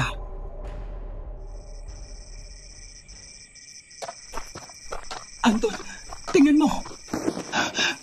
Damit to ni Elmo. Hindi ako maaaring magkamali. Ito yung suot niya kanina. Oo, naalala ko. Kumalma ka lang. Hindi kay Elmo ang dugo na yan, ha? Marahil napansin ng aswang na may dugo siya sa katawan. Kaya naisip niya kunin ng damit ang anak mo. Para ipuna sa duguan niyang katawan. Nagsagayon wala nang bakas na may iwas sa dinadaanan niya. Walang hiba siya. Kinuhanan niya pa talaga ng damit ang anak ko. Ginawin pa naman ang batang yon. Baka mamaya sipunin siya dahil sa hamog. Oo, naintindihan kong pag-aalala mo bilang isang ina. Pero ang mas mahalaga ay mahanap natin at maligtas natin siya. Kaya tara na, bago pa mahuli ang lahat. Pawisan na ako noon kahit na madaling araw na. Ang haba na kasi ng nilakad namin pero hindi pa rin namin nakikita si Elmo. Para na akong mawawala ng pag-asa noon pero tinibayan ko lang ang aking loob. Nanunuyo na rin ang lalamunan ko noon pero nagpatuloy pa rin kami sa paglalakad. Ayokong tumigil hanggat hindi ko nakikita ang anak ko. Maya-maya pa ay napatigil na lang bigla si Anton sa paglalakad. Kaya nagtaka ko. Bakit? Teka, parang may naririnig ako banda ron Tara, puntahan natin. Habang papalapit kami sa lugar na tinuturo ni Anton, ay saka ko lang nadinig ang mga sigaw at daing. Nakilala ko agad ang boses, kaya naman napahawak ako sa braso ni Anton. Tumatanggol sa kabang dibdib ko noon, pero tumangulang siya sa kakamidahan-dahang naglakad para mas makalapit pa. At doon nga ay nakita ko si Elmo na may suot na isang kwintas na kulay berde. Bahagya itong lumiliwanag lalo na kapag natatamaan ng sinag ng buwan. Akala mo ba, magpapatalo ko sa iyong alimaw ka? Hindi mo makukuha sa amin si nanay dahil hindi ako papayag. Tila ba hindi isang bata ang anak ko noon kung magsalita? Halata ang galit sa mga mata niya at para talagang gusto niyang paslangin ang aswang. Napansin ko rin ang hawak niya noon at isa yung patalim na kulay puti. Kailangan natin siyang tulungan noon. Bata lang si Elmo at isang malakas na aswang ang kaharap niya. Huwag kang mag-alala. Hanap lang tayo ng tiyempo para makunin na natin yung aswang na yan. Ngunit tuluyan na nga akong napasigaw ng mabilis na lumambitin ang tambaluslos sa sanga ng puno na nasa gilid ni Elmo at saka ito tinalunan. Mabilis na nakaikot si Elmo pero huli na ang lahat para umiwas. Kaya naman natumba siya habang ang tambaluslos ay nakatayo sa paanan niya.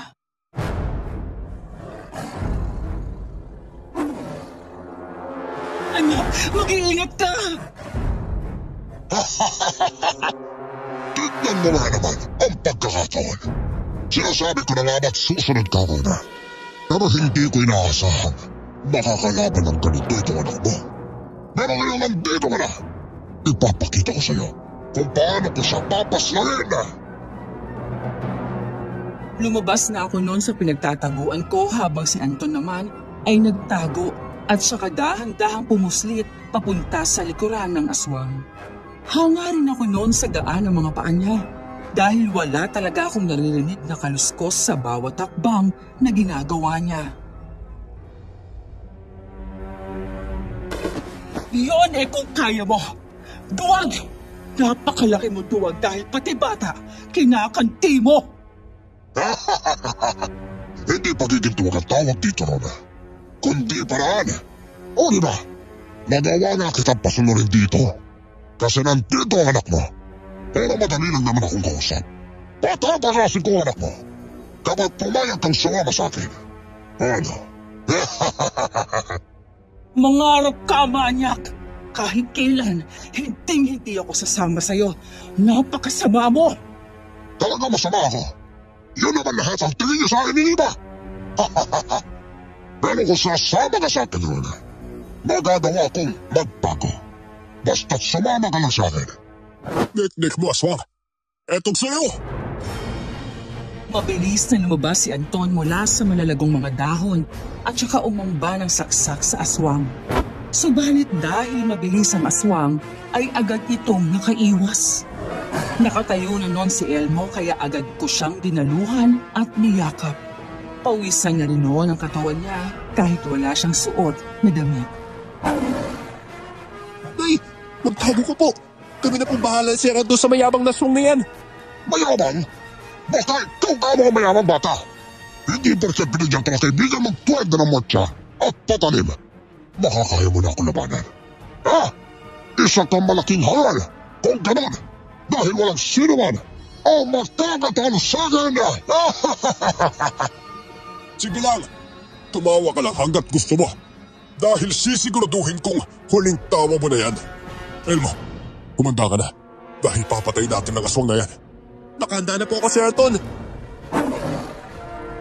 Sabay na umatake nun sina Anton at Elmo, pero mabilis pa rin itong nakakailag. Pero dahil ayokong walang ambag, ay nagkalkal ako sa mga dala naming pangontra hanggang sa makita kong isang supot ng asin. Dumakot ako ron at saka bumuelo para maisaboy yun sa aswang. Nang bahagyang makalayo ito sa dalawa, ay saka ko siya sinabuyan. Naka-expose sa likuran nito sa akin kaya naman doon tumama ang mga asin. Naglikha yun ng tunog na para bang nasusunog at napaigtad ang aswang dahil sa matinding sakit. Walang niya! Tatamahan na kasi nasugat ko! Good job, Nay! Buti, naisipan niyo po siyang sabuhin ng asin. Nagawa ko kasi siyang masugatan kanina pero mababaw lang yun. Pero dahil po sa asin na isinaboy ninyo, siguradong iindahin niya ang sakit at hapdi nun. Pagtalino mo naman talagang bata ka. O siya sige, huwag na natin patagalin mo to. Tapusin na natin ang larong sinimulan mo, Dudoy. Ang walang iyangayo, pinagkaisa niyo ako. Pero ako, hindi ako magpapatalo ng ganun-ganun na lang. Kayong dalawa, sisiguruhin kong magmamakawa kayo para sa buhay ninyo! Sumugod ang aswang at ulo nitong pinintirya ang anak ko. Napasigaw ako dahil sa takot at pagkaalala, pero hindi ko inaasahang lilihis ito at pupunta kay Anton. Ngunit dahil maagap si Anton, ay agad siyang umigkas at hinintay ang atake ng aswang. Umakma ang aswang na kakalimutin si Anton pero umilag siya. Ngunit dahil mahaba ang kamay at kuko ng aswang, ay nagdali pa rin siya nito at nagawa nitong sugatan siya sa kanyang dibdib. Anton! Wisit, ang hapdi! Ano? Hindi ba't sinabi ko naman sa inyo na hindi niyo ako matatalo?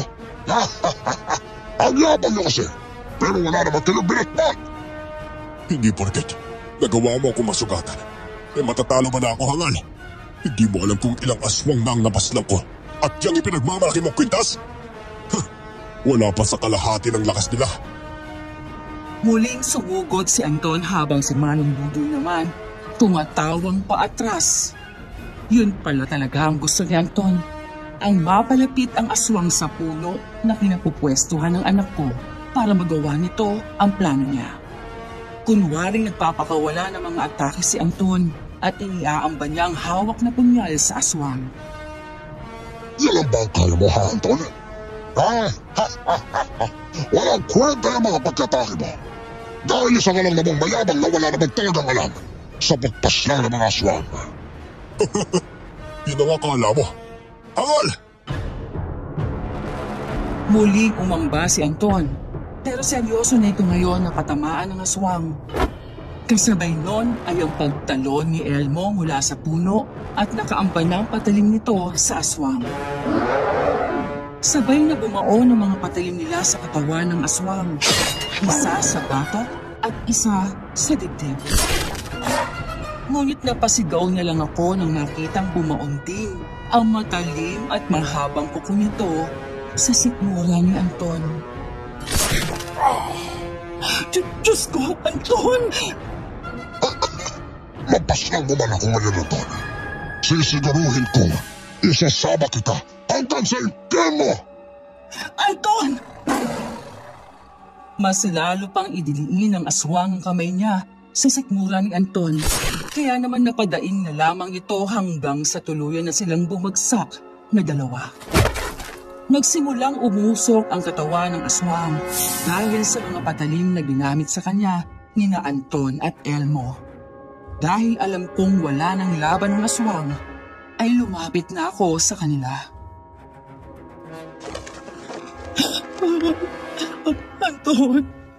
Anton, kumapit ka lang. Tatawag kami na tulong.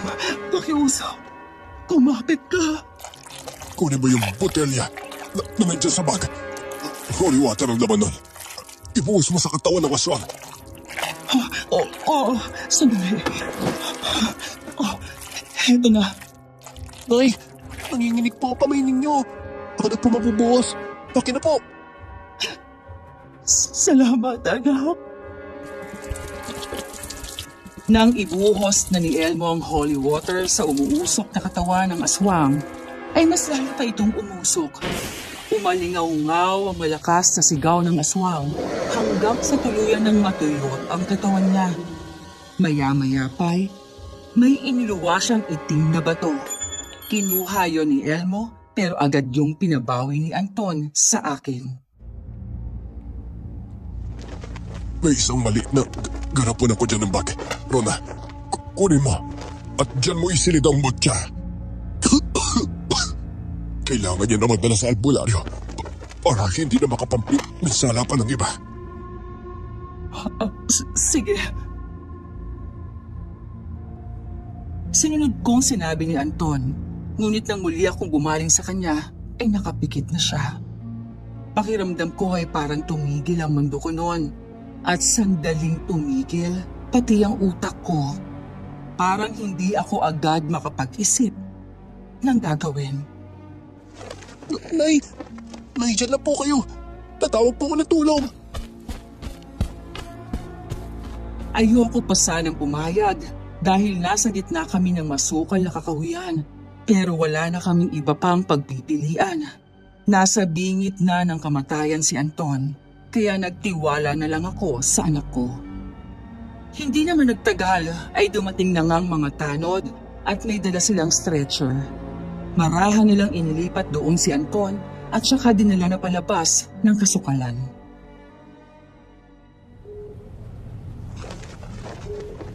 Rona.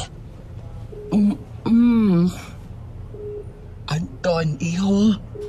Gising ka na.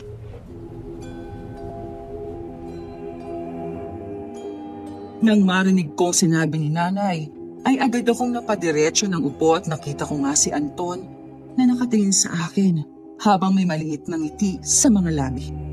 Dahil sa labis na tuwa, ay napaiyak ako sa kanapayakap sa katawan niya habang siya naman ay biglang napadaing. Aray, ang sakit ng sugat ko sa tiyan. Pasensya na.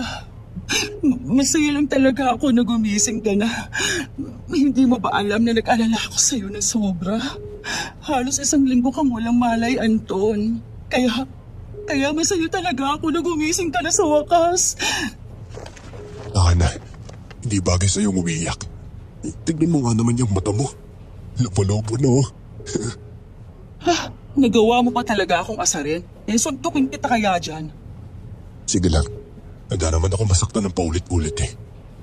Uy, nagreklamo ka nga nung niyakap ka ni nanay. O ayan, naasupalpal ka tuloy ng bata. Kumain ka na lang dyan, Elmo. Hayaan mo muna kami ng nanay mo. Ikaw naman no, parang wala tayong pinagsamahan eh.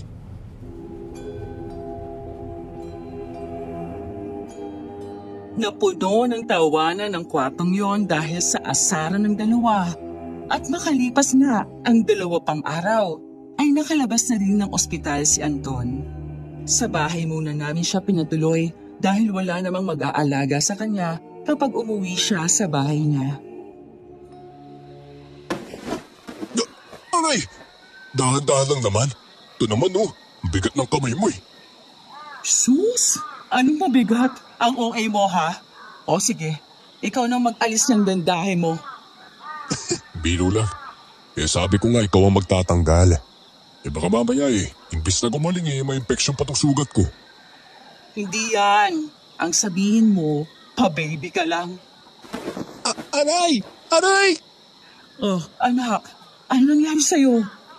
Kinagat po ako ng langgamina eh. Ang dami po oh. Hindi po kayo kinakagat? Iyang sweet niyo po kasi dyan eh. Ay, nako. Doon ka na nga. Ang dami mo talaga alam kahit kailan.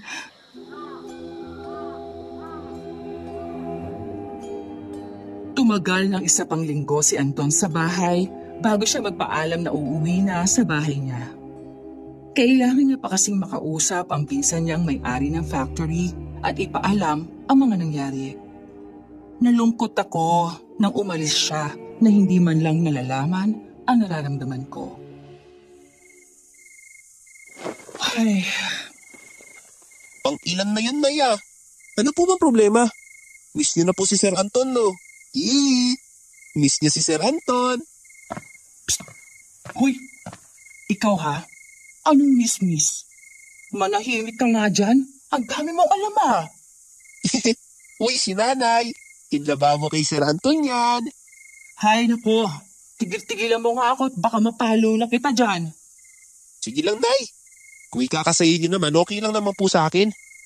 Sus, ang tapang. Palibasa hindi napapalo. Oh, Anton, iho. Halika, pasok ka. Magandang gabi ho, Nay. Si Rona ho ba nandyan? Muli na naman akong inasar ng anak ko nang marinig ang sinabi ni Anton. Tuloy, hindi ko mapigilan mapangiti nang lumabas na kami ni Elmo sa kwarto. Hindi rin nagtagal ay tuluyan na nga pong nanligaw sa akin si Anton. At syempre, sino ba naman ako para magpakipot pa? Hindi na ho ako bata, kaya naman gusto ko na lang nasulitin ang pagkakataon na makasama ang lalaking nagugustuhan ko. Makalipas naman ang 1 taon, ay nagpasya na rin kaming magpakasal at nabiyayaan kami ng kambal na anak. 1 babae at 1 lalaki. Kung tungkol naman po kay Chinchin, ay inampun na siya ng nanay ni Ayla dahil naawa ito sa bata. Pareho na kasi silang nawalan ng mahal sa buhay.